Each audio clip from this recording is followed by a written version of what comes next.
Auto auto বাইরে যাবো direct কয় সব বাসা বাড়াইতেছে আপনারা বাড়াবেন না কেন? কারেন্ট বিল, পানি বিল, গ্যাস বিল যখন সরকার থেকে এই তিনটা জিনিসের উপরে চাপ পড়ে, মানে বাড়ে, বিল বাড়ে, পানির বিল, কারেন্ট বিল এবং গ্যাস বিল, এই বিলটা যখন বাড়ে তখনই বাড়িওয়ালারা অটোমেটিক ভাড়া বাড়ায় দেয়। অনেক বাড়িওয়ালা আছে ভালো 6 মাস পর বাড়ায়, অনেক বাড়িওয়ালা আছে 1 বছর পর বাড়ায়। কিন্তু আমি যেই বাসাটা আছি সেই বাসাটা আমি 9 বছর ধরে থাকতেছি। বাড়িওয়ালাটা খুব ভালো, উনি 9 বছরে মাত্র 500 টাকা ভাড়া বাড়াইছে। 9 বছরে একবার 300, একবার 200। আমি এখনো ওই বাসায় আছি। আর কি বলেন, কি জানতে চান বলেন, আমি বলি।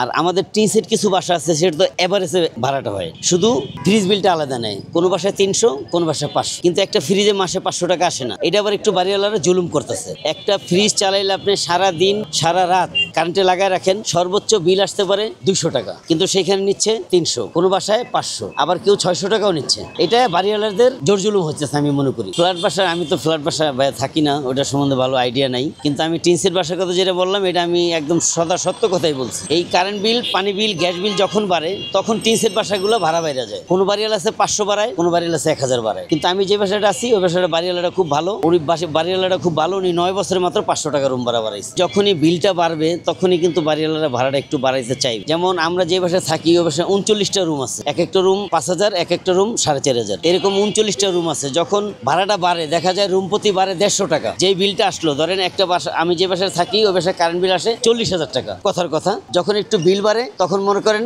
ঘরে পুরা 39টা রুমে বাইরে গেল, ধরেন আপনি 12,000 টাকা। 12,000 টাকা যখন বাড়ে তখন 39টা রুমে আপনি 12,000 টাকা ভাগ করলে, কথার কথা, যদি বাড়ে রুম প্রতি বাড়ে 200 টাকা কারেন্ট বিলে, বাড়িওয়ালারা ভাড়া দেয় 500 টাকা। থাকলে থাকো, না থাকলে আগামী মাসে রুম ছেড়ে দিও, ঢাকায় বাসায় কয়। এটা লিগে ভাড়ার ব্যাপারে সরকার যদি কারেন্ট বিল, পানি বিল, গ্যাস বিল একই জায়গায় রাখে তাহলে আমি আশা করি ভাড়া বাড়বে না। যখনই ভাড়া বাড়িওয়ালা বাড়াবে তখন আমরা বলতে পারবো যে আপনি কি উদ্দেশ্যে ভাড়াটা বাড়াইলেন, কোন কারণে আপনি ভাড়া বাড়াইছেন। আপনি কি গ্যাস বিল বাড়ছে?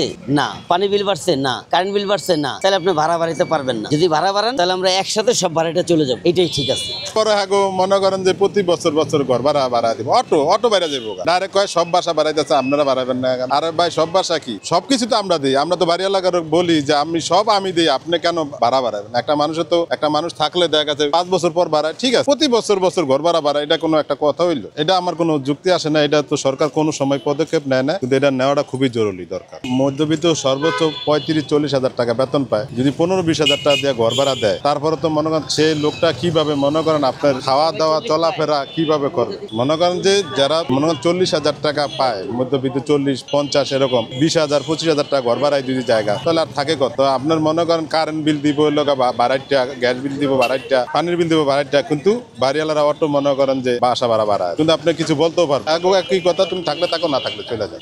আন্দোলন করলে তো কোনো লাভ হবে না। আন্দোলন করলে তো আপনার মনে করেন যে দেশেরই ক্ষতি, কিন্তু আন্দোলন না করে এটা যদি সরকার যদি এটা পদক্ষেপ নেয়, যে মনে করেন যে হ্যাঁ, যদি কোনো বলে, প্রশাসনের বলে দেয়, তাহলে তো আপনার প্রতিটা সেক্টরে সব ঠিক হয়ে যাবে। মনে করেন এটা তো প্রশাসনের কাজ, যে আপনি চাইলেই মনে করেন যে আপনার মনে করেন যে কোনো কিছু কেউ করতে পারবো। যে কোনো একটা জিনিস লিমিটেশন থাকতে হইব, যে সরকারের আওতায় থাকতে হইব। যে সরকারে যখন মনে করেন ডিক্লারেশন দিব যে তোমরা বাড়াও, তখন অটো বাড়াও, কিন্তু এটা তো মনে করেন আপনার মতে আপনি করে নিন। মনে করেন আমার ইচ্ছাকৃতভাবে আমি করলাম, আপনি আমার বাসা থাকতেছেন, আপনি সবকিছু কারেন্ট বিল, গ্যাস বিল, পানির বিল সব আপনি দিবেন, আমি কইলাম যে 2000 টাকা বাড়া দিবা, তাহলে তো এটা আমার মন মতন হলো না, এটা তো সরকারের মন মতন হলো। বুঝতে পারছেন? তো এটা হলো সরকারের মনে করেন এটা সবচেয়ে ভালো হইব।